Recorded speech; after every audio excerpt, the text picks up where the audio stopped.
जय हिंद साथियों, आज हमें पढ़ना है सुप्रीम कोर्ट के बारे में। तो हम सभी कभी ना कभी कहीं ना कहीं हमने सुना होगा कि सुप्रीम कोर्ट ने ये कहा है, वो कहा है। तो कहाँ कहा है संविधान में सुप्रीम कोर्ट के बारे में? तो सुप्रीम कोर्ट के बारे में आर्टिकल 124 से लेके 147 तक के चर्चा की गई है। किस भाग में की गई है? भाग 5 में की गई है। आज हम पूरा का पूरा सुप्रीम कोर्ट आपको पढ़ाएंगे, समझाएंगे, सिखाएंगे, याद कराएंगे। तो आज पढ़ेंगे क्या क्या तो हम पढ़ेंगे सबसे पहले उच्चतम न्यायालय का परिचय। क्या पढ़ेंगे? परिचय। परिचय पढ़ने के बाद हम पढ़ेंगे अनुच्छेद। अनुच्छेद पढ़ने के बाद हम क्या पढ़ेंगे? हम पढ़ेंगे संरचना एवं नियुक्ति, यानी कि सुप्रीम कोर्ट की संरचना कैसी है, उसके जो जज होते हैं उनकी नियुक्ति कैसे होती है। फिर हम पढ़ेंगे योग्यता, शपथ और वेतन, वहाँ के मतलब कि सुप्रीम कोर्ट के जो जज हैं उनको कितना मिलता है, कैसा मिलता है, ये सब कुछ हम पढ़ेंगे। फिर इसके बाद हम पढ़ेंगे कार्यकाल एवं निष्कासन, उनको हटाया कैसे जा सकता है। और फिर हम पढ़ेंगे स्थान व प्रक्रिया के बारे में। इसके बाद जो कभी कभी सुप्रीम कोर्ट के जो जज हैं, मुख्य जज वो नहीं है तो कार्यकारी जज बुलाए जाते हैं। कार्यकारी न्यायाधीश, तदार्थ न्यायाधीश, कभी गढ़ पूर्ति नहीं हो रही है, जो सेवानिवृत्त न्यायाधीश हैं, कभी काम ज़्यादा होने पर उनको बुला लिया जाता है। सुप्रीम कोर्ट की शक्तियाँ क्या हैं? सुप्रीम कोर्ट को क्या क्या स्वतंत्रताएं मिली हुई हैं जिससे वो निष्पक्ष रूप से न्याय व्यवस्था का संचालन कर सके। तो सबसे पहले हमें परिचय देखना है। चलिए परिचय देखते हैं। एंड आपको बस याद रखना है, करत करत अभ्यास के जड़ी मत होत सुजान, रसरी आवत जाते सिल पे होत निशान। एक दिन में कुछ नहीं होता है, लेकिन एक दिन कुछ जरूर होता है। एक दिन में सफलता नहीं मिलती, एक दिन सफलता जरूर मिलती है। Practice makes you perfect. तो परिचय की बात करें तो भाग 5 में अनुच्छेद 124 से लेके 147 तक में सुप्रीम कोर्ट के बारे में बहुत ही विस्तार से बताया गया है। जितने अभी बताया गया है यहीं पे बताया गया है। फिर अगर हम भारत में न्याय व्यवस्था की बात करें तो यहाँ पे एकीकृत न्याय व्यवस्था है, यानी कि सबसे ऊपर है सुप्रीम कोर्ट, फिर हर एक राज्य में है हाई कोर्ट, और फिर हर एक राज्य के हर एक ज़िले में है डिस्ट्रिक्ट कोर्ट, यानी कि डिस्ट्रिक्ट कोर्ट मतलब जिला न्यायालय और अधीनस्थ न्यायालय। फिर अगर बात करें उद्घाटन की, इसका उद्घाटन कब हुआ था? तो इसका उद्घाटन हुआ था 28 जनवरी 1950 को। कहाँ से हमने उच्चतम न्यायालय को लिया है संविधान में? क्योंकि हर चीज़ के स्रोत देखते हैं ना हम, तो हमने लिया है 1935 के भारत शासन अधिनियम से। और जो प्रिवी काउंसिल हुआ करता था पहले उसका स्थान जो लिया है वो सुप्रीम कोर्ट ने लिया था। ये क्या काम करता था? अपील का सर्वोच्च न्यायालय था। तो वो कौन है अब? उच्चतम न्यायालय, सुप्रीम कोर्ट। ठीक है, तो आई होप कि आपको उच्चतम न्यायालय का भाग 5 का परिचय समझ में आ गया है, और परिचय मैंने क्लियर करा दिया है। अब आपसे कुछ क्वेश्चंस हैं जिनका आंसर आप कर दीजिए, फिर हम तुरंत आगे बढ़ जाते हैं। आप हमें बताएंगे कि सबसे पहले उद्घाटन कब हुआ था सुप्रीम कोर्ट का। दूसरा क्वेश्चन है कि सुप्रीम कोर्ट जो है, सुप्रीम कोर्ट का ये जो प्रावधान है ये कहाँ से लिया गया है। तीसरा है कि सुप्रीम कोर्ट के लिए जो अनुच्छेद हैं वो कहाँ से कहाँ तक के हैं, ये आपको बताना है। अभी ही बताए तो आपको याद भी होगा। इसी तरीके से आप रिकॉल करते हुए चलेंगे। अब हम अनुच्छेदों पे चर्चा करेंगे, एक एक अनुच्छेद आराम से, पूरे अनुच्छेद आपको मैं बताऊंगी। तो अनुच्छेद 124 में क्या है? अनुच्छेद 124 में क्या है, इनको मैं साफ कर देती हूँ। अब हमें अनुच्छेद देखना है, ठीक है, एक सेकेंड। तो साथियों अब हमें अनुच्छेद पढ़ना है, और याद भी इधर के इधर ही मैं कराऊंगी आपको। तो सबसे पहले आर्टिकल 124। आर्टिकल 124 क्या कहता है? सुप्रीम कोर्ट के बारे में पढ़ रहे हैं तो क्या कहेगा कि सुप्रीम कोर्ट का गठन तो कर दो। क्या कहेगा? सुप्रीम कोर्ट का गठन। क्या कहेगा? सुप्रीम कोर्ट का गठन है 124 में। 124 ABC 3 है, तो उनको क्रम से याद करोगे। क्या है? न्यायिक नियुक्ति आयोग 124A में। अब ये आयोग है तो कोई काम तो करेगा ना, आयोग बिना हवा में तो आएगा नहीं, काम करेगा। तो हाँ, काम करेगा। क्या काम करेगा ये हम आगे पढ़ेंगे। तो काम इसके हैं खा में, यानी कि 124 खा या 124B में। 124C में क्या है? 124C में ये कहा गया है कि ये जो न्यायिक मतलब कि ये जो इससे संबंधित जितने भी कानून हैं वो संसद बना सकती है, संसद को इसकी शक्ति दी गई है। आर्टिकल 125 क्या कहता है? बिना पैसे कोई काम नहीं होता है। मैंने आपको बताया था, कब बताया था मैंने आपको? जब मैंने आपको वो अनुसूचियाँ पढ़ा रही थी और एमपी का एग्जाम्पल देके बताया था कि एक हाथ से वेतन दो, दूसरे हाथ से काम करेंगे। तो गठन तो हो गया 124 में। 125 में क्या है कि इनको वेतन देना है। किसको? सुप्रीम कोर्ट के जो जज होंगे उनके ही वेतन भत्ते की बात की जाएगी ना। तो क्या लिखा है? न्यायाधीशों का वेतन। न्यायाधीशों का वेतन संचित निधि पर भारित होता है। कौन डिसाइड करता है कि कितना होगा? आपातकाल में केवल कम किया जाता है। बस अभी हम आगे पढ़ेंगे इन सब के बारे में। आर्टिकल 126 क्या कहता है? आर्टिकल 126 कहता है कि कभी कभी जो मुख्य न्यायाधीश हैं वो नहीं हैं, वो किसी भी वजह से उनका पद रिक्त हो गया, अनुपस्थिति हो गई या फिर अन्य वजह से असमर्थता हो गई, तो ऐसे में क्या किया जाएगा? चीफ जस्टिस ऑफ इंडिया के बिना तो भारत कैसे चल सकता है? तो कार्यकारी न्यायाधीश के पद का सृजन किया गया है आर्टिकल 126 में। आर्टिकल 127 में क्या किया गया है? आर्टिकल 127 में कहा गया है कि तदर्थ न्यायाधीश। कभी कभी क्या होता है कि गणपूर्ति पूरी नहीं हो रही होती, तो जो चीफ जस्टिस ऑफ इंडिया हैं वो क्या कहते हैं, राज्यों से, हाई कोर्ट से जजों को बुला लेते हैं। किसके परामर्श से बुला लेते हैं? तो ये सब हम आराम से देखेंगे कि राष्ट्रपति और उस राज्य के हाई कोर्ट के जज से तो परमिशन लेनी पड़ेगी ना, चीफ जस्टिस से। तो तदर्थ न्यायाधीश के बारे में आर्टिकल 127 में। आर्टिकल 128 में क्या है? आर्टिकल 128 कहता है कि बहुत सारा काम आ गया, अब उतने जज हैं नहीं और कोई भी वजह हो सकती है ऐसी, तो जब भी ऐसा सुप्रीम कोर्ट का जज समझे कि कोई सेवानिवृत्त न्यायाधीश को बुला लेते हैं ताकि काम हो जाए। तो सेवानिवृत्त न्यायाधीश के बारे में कि सेवानिवृत्त न्यायाधीश सुप्रीम कोर्ट की बैठकों में भाग ले सकता है, इसके बारे में है आर्टिकल 128 में। आर्टिकल 129 में क्या है?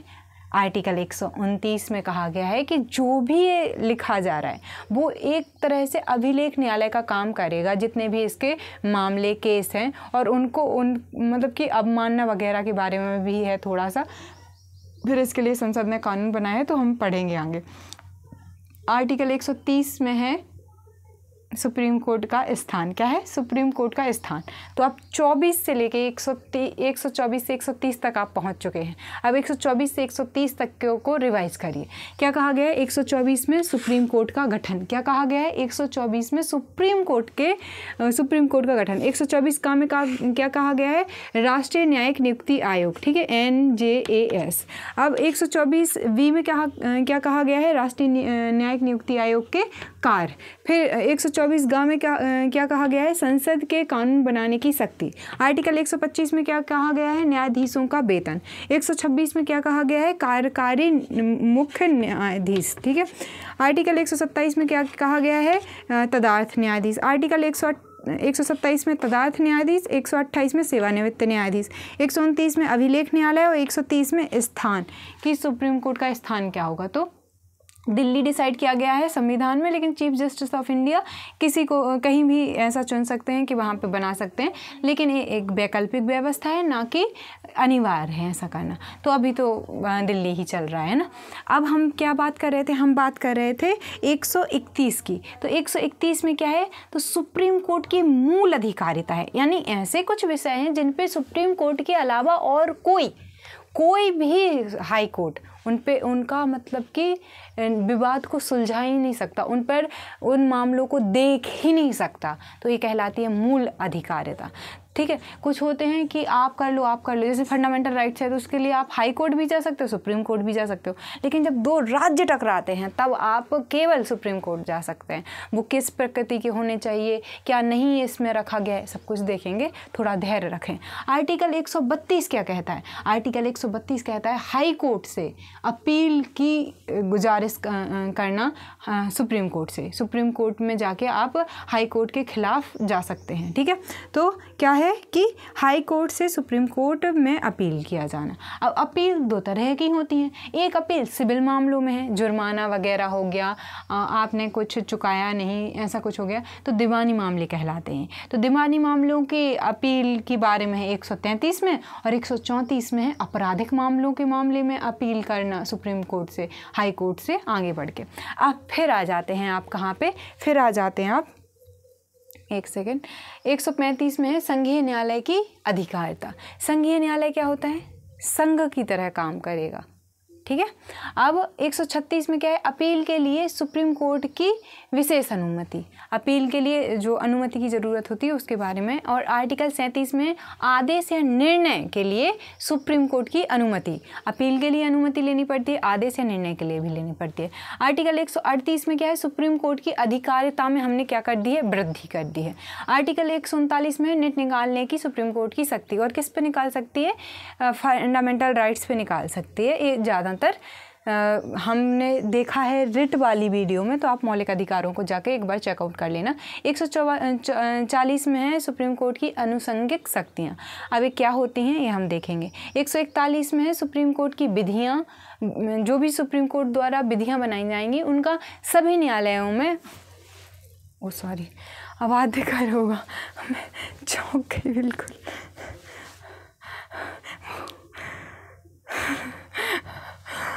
मुझे ऐसा लगा चपकल गिरी हो उधर, सॉरी। 138 में है सुप्रीम कोर्ट की अधिकारिता में वृद्धि, ठीक है। आर्टिकल 139 पढ़ लिया था, 140 में अनुषंगिक शक्तियाँ पढ़ ली थी, 141 में सुप्रीम कोर्ट की विधियों का सभी न्यायालयों का पर अबाध्यकर होना, मतलब सभी को मानना पड़ेगा। 142 में है सुप्रीम कोर्ट के आदेश डिक्रियाँ इनका प्रवर्तन किया जाना। आर्टिकल 143 में सुप्रीम कोर्ट से परामर्श ले सकते हैं राष्ट्रपति जी। 144 में सुप्रीम कोर्ट के सिविल व न्यायिक प्राधिकारियों द्वारा कार्य किया जाना। 145 में है न्यायालय के नियम, तो न्यायालय के नियम जो बना सकती है न्यायालय ही बना सकते हैं। 146 में सुप्रीम कोर्ट के अधिकारी, सेवक, व्यय आदि के बारे में, और 147 निरस्त हो चुका है। तो अब हमें इसके बाद में क्या देखना है, हमें देखनी है संरचना एवं नियुक्ति। तो मैं इसको रफ कर देती हूँ और कम से कम टाइम लगेगा, क्योंकि लिखना साफ करना टाइम लगता है।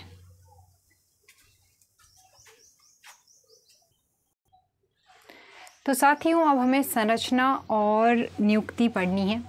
संरचना की बात करें तो जो मुख्य व्यवस्था है वो ये है कि एक चीफ जस्टिस होंगे और कुछ अन्य जज होंगे। अब अन्य जज बदलते रहे हैं, मूल संविधान में कितने थे, 7 अन्य जज थे, और वर्तमान में कितने हैं, 33 अन्य जज हैं।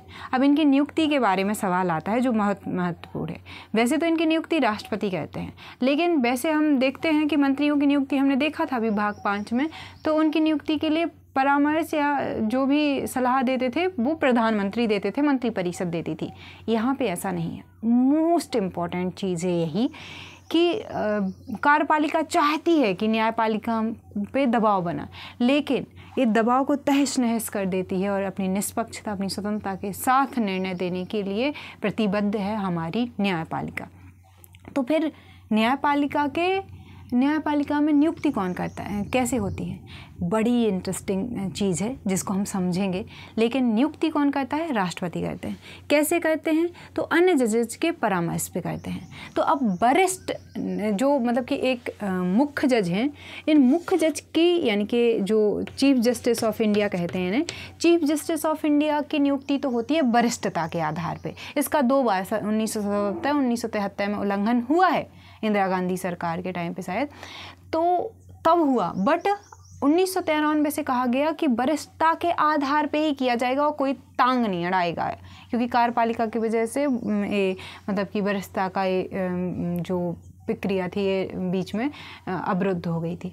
तो कहा गया कि इनको तो चीफ जस्टिस ऑफ इंडिया को तो वरिष्ठता के आधार पर ही चुनना पड़ेगा, लेकिन अन्य जजेस पे बड़ी प्रॉब्लम हो गई, क्योंकि इनके लिए परामर्श लेना था।